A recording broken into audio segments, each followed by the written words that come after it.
ரிஷப ராசியில் பிறந்த பெண் தோற்றத்தில் மட்டுமல்ல, நினைப்பிலும் நடப்பிலும் ஆளுமை மிகுந்தவராக இருப்பார். எதற்குமே அலட்டிக் கொள்ள மாட்டார். வீட்டு வாசலில் அல்லது வரவேற்பு அறையில் பெரிய சத்தம், சச்சரவு, பிரச்சனை என எது நடந்தாலும் அமைதியாக அங்கு வந்து நின்று ஒரே ஒரு பார்வை மட்டும் பார்ப்பார். சட்டென்று அங்கு ஒரு அமைதி நிலவும். சூழ்நிலையை புரிந்து கொண்டு அவர்களுக்கு சில வார்த்தைகளில் தீர்வை சொல்லிவிட்டு உள்ளே சென்று விடுவார். சத்தம் தானாக அடங்கிவிடும். பிரச்சனையும் தீர்ந்துவிடும். அவருக்கு ஆரவாரம் பிடிக்காது. அமைதியாக நிதானமாக சிந்தித்து சரியாக திட்டமிட்டு எதையும் செய்ய வேண்டும் என்று விரும்புவார். மேச ராசிக்காரரைப் போல சற்றென்று கோபப்பட்டு ஆக்ரோசமாக எதுவும் பேச மாட்டார். பதறாத காரியம் சிதறாது என்பதில் நம்பிக்கை உள்ளவர். இவரின் தோற்றத்தை பொறுத்தவரை நடுத்தர உயரம்தான் இருக்கும். நடக்கும்போது அசையாமல் நடந்து வரும் அழகு. பார்வையிலோ உடல் அசைவிலோ எந்த உணர்ச்சியும் காட்டாத நிதானம். இவர் நடையில் வேகம் இருக்காது. நிதானமாக உடல் குலுங்காமல் நடப்பார். நேர்கொண்ட பார்வை உள்ளவர். காதுகள் சற்று விரைப்பாக இருக்கும். மூக்கு நுனி சற்று உயர்ந்தது மாதிரி தோன்றும். பல விஷயங்களை இவர் கண்ணால் கவனிக்காமல் மூக்கால் அறிகிறாரோ என்று தோன்றும். வாசனை நிபுணர். எந்த ஒரு செயலையும் ஆளையும் வாசனையை வைத்தே முன்கூட்டி ஊகித்து விடுவார். இவர் நடத்தை இவரை ஒரு ராணி போல உணரச் செய்யும். செயல்திறம் மிக்கவராக இருப்பார். நடந்ததை பற்றி கவலைப்படாமல் அடுத்து என்ன என்று ஆலோசிக்க தொடங்குவார். வெட்டியாக புலம்பிக் கொண்டு இருக்க மாட்டார். நடந்த செயலுக்கு அடுத்தவரை குற்றம் சொல்வதும் அவர்கள் மீது பழி போடுவதும் இவரிடம் இருக்காது. சரி, நடந்தது நடந்துவிட்டது, இனி ஆக வேண்டியது என்ன என்று பார்ப்போம் என்று ஆக்கப்பூர்வமாக சிந்திப்பார். குடும்பத்தில் பொறுப்பும் பாசமும் உள்ளவராக இருப்பார். வீட்டு பொறுப்பை சிறு வயதிலேயே ஏற்றுக்கொண்டு செம்மையாக செயல்படுவார். பெரிய குடும்பத்தில் வாழ்க்கைப்பட்டாலும் அதை சீரோடும் சிறப்போடும் முன்னுக்கு கொண்டு வருவார். மற்றவர்கள் தன் பேச்சை கேட்க வேண்டும் என்று எதிர்பார்ப்பார். தனக்கு முழு ஒத்துழைப்பு கொடுக்க வேண்டும் என்பதை வலியுறுத்துவார். இவருக்கு யாரும் நெகட்டிவாக பேசுவது பிடிக்காது. எதையும் ஆக்கப்பூர்வமாக சிந்திப்பார். அதன்படியே செயலாற்றுவார். இவர் உழைப்பையும் தன் அறிவையும் நம்புகிறவர் என்பதால் சகுனம், சென்டிமெண்ட்ஸ் எல்லாம் இவருக்கு கிடையாது.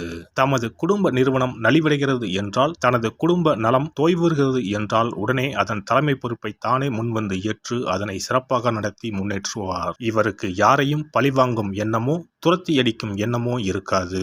மிகுந்த கருணை உள்ளவர். ஆனால் தானம் தர்மம் நிறைய செய்வார் என்று எதிர்பார்க்க முடியாது. செய்வார், அதுவும் ஒரு அளவுக்குத்தான் செய்வார். ஆனால் நல்ல பல ஆலோசனைகள் சொல்லி சிக்கனமாக வாழும் முறைகளையும் இவர் கற்றுக் கொடுப்பார். எதனையும் அளவோடு செலவழித்து அளவோடு அனுபவித்து வாழக்கூடியவர். இவருக்கு ஃபேன் காற்று கூட வேகமாக வந்தால் பிடிக்காது. மென்மையாக தென்றலை போல காற்று வீச வேண்டும். பல்லை கட்டும் குளிரோ வியர்த்து ஒழுகும் வெயிலோ இவருக்கு பிடிக்காது. வியர்க்காமலும் குளிராமலும் இருக்கும் மிதமான தட்ப வெப்பத்தையே இவர் விரும்புவார். இதனால் இவர் பெரும்பாலும் சுகமான கிளைமேட் உள்ள இடங்களுக்கு சுற்றுலா செல்ல விரும்புவார். கண்முன்னே விரிந்து கிடக்கும் கடலை பார்க்க ஆசைப்படுவார். உயரத்தில் இருந்து கொட்டும் அருவியை பார்க்க ஆசைப்படுவார். கிளி, மயில், சிட்டுக்குருவி போன்ற அழகான பறவைகளை பார்த்தும் ரசிப்பார். பாம்பு, முதலை, காண்டாமிருகம் போன்றவை இவருக்கு பிடிக்காது. வீட்டில் சமைத்த நல்ல சத்துள்ள உணவுகளை உண்பதில் ஆர்வம் உள்ளவர்கள் இவர்கள். சமையலில் கெட்டிக்காரர்கள். சமையலுக்குள் மையலை அடக்கியவர்கள். யாரையும் தன் ருசியான சமையலால் வசியப்படுத்தி விடுவார்கள்.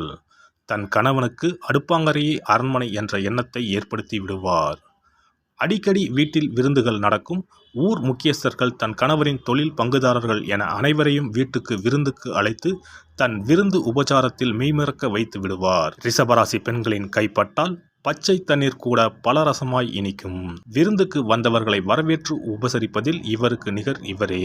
வந்தவர்கள் முன்பு கம்பீரமாகவும் கண்ணியமாகவும் கனிவாகவும் நடந்து கொள்வார்.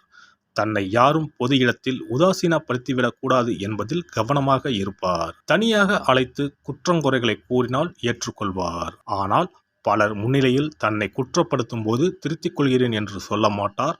அந்நேரம் எரிமலையாக சீறிவிடுவார். இவருக்கு கோபம் வராது. வந்தால் வீட்டில் பிரளயம்தான் நடக்கும். இவர் சாப்பிடும்போது நிதானமாக சாப்பிடுவார். நின்று கொண்டே சாப்பிடுவது, நேரமாகிவிட்டது என்று மடமடவென்று அள்ளி விழுங்குவது இவருக்கு பிடிக்காது. நேரமில்லை என்றால் போகும் வழியில் ரயிலிலோ பேருந்திலோ சாப்பிடுவார். ஆனால் அறக்க பறக்க சாப்பிட மாட்டார். இருப்பதை சாப்பிடுவோம் என்று மிச்ச மீதியை சாப்பிட மாட்டார். எல்லோரும் சாப்பிட்டு முடித்ததும் இவர் 2 தோசையை சுட்டு வைத்துக்கொண்டு அதற்கு தனியாக ஒரு சுவையான சட்டினி அரைத்து வைத்துக்கொண்டு நிதானமாக சாப்பிடுவார். உணவுப் பொருட்களை வீணாக்க மாட்டார். இருவர் என்றாலும் 20 பேர் என்றாலும் இவரால் அளவாக சமைத்து அழகாக பரிமாற முடியும். ரிஷபராசி பெண்கள் பெரும்பாலும் அதிக அளவில் படிக்கவோ பட்டம் பெறவோ விரும்ப மாட்டார்கள். அவருக்கு அது தேவையும் இல்லை. சிலர் படிப்பார்கள், ஆனால் பட்டப்படிப்பு இல்லாமலேயே இவரால் ஒரு தொழிலை சிறப்பாக நடத்த இயலும். நடைமுறை யதார்த்தத்தை நன்கு தெரிந்து கொண்டு அதற்கேற்ப குடும்பம் நடத்துவார். தம் தொழிலையும் நடத்துவார். அதையும் சிறப்பாகவே நடத்துவார். எந்த தொழிலை இவர் செய்தாலும் அது நல்ல லாபத்துடன் தான் நடக்கும். அந்த அளவுக்கு சிறப்பாக செய்வார். எனவே அனுபவ கல்வி, இயற்கை ஞானம் போன்றவையே போதும். பட்டப்படிப்பு தேவைப்படாது. அப்படியே படித்தாலும் இவர் படித்தது ஒன்றாக இருக்கும், பார்க்கும் தொழில் வேறொன்றாக இருக்கும். இவர் எந்த நேரத்திலும் தடுமாற மாட்டார், ஸ்டடியாக இருப்பார். இவர் மனதில் சஞ்சலமோ சங்கடமோ இருக்காது. மனதில் தெளிவும் செயலில் உறுதியும் காணப்படும்.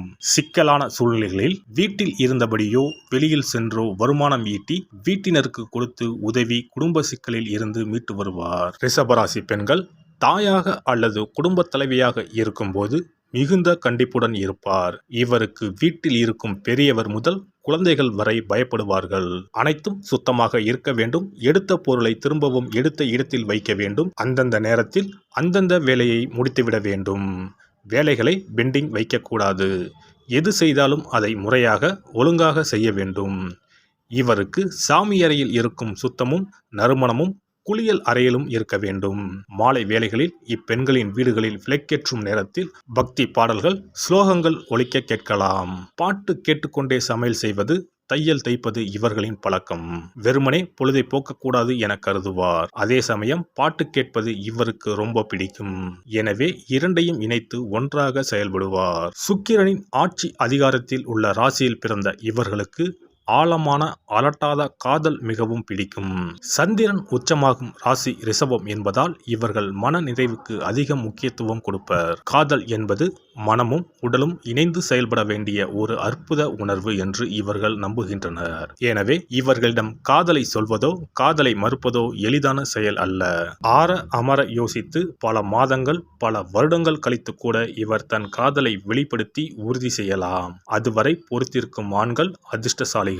காதலில் இவர் மிகுந்த நேர்மையை எதிர்பார்ப்பார். மொத்தத்தில் நிதானம், நேர்மை, நிச்சயம் என்பது ரிஷப ராசி பெண்களின் லட்சியம். எல்லாம் வல்ல இறையருளால் நீங்களும் உங்கள் அன்பு குடும்பமும் உடல் நலம், நீலாயுள், நிறை செல்வம், உயர் புகழ், மெய்ஞானம் ஓங்கி வாழ்க வளமுடன். இந்த வீடியோ பதிவு உங்களுக்கு பிடித்திருந்தால் லைக் பண்ணுங்க, கமெண்ட் பண்ணுங்க, ஷேர் பண்ணுங்க. மறக்காம சப்ஸ்கிரைப் பண்ணுங்க. பக்கத்துல இருக்கிற பெல் பட்டனை கிளிக் பண்ணுங்க. நன்றி, வணக்கம். ஓம் நமச்சிவாய. சிவாய நம.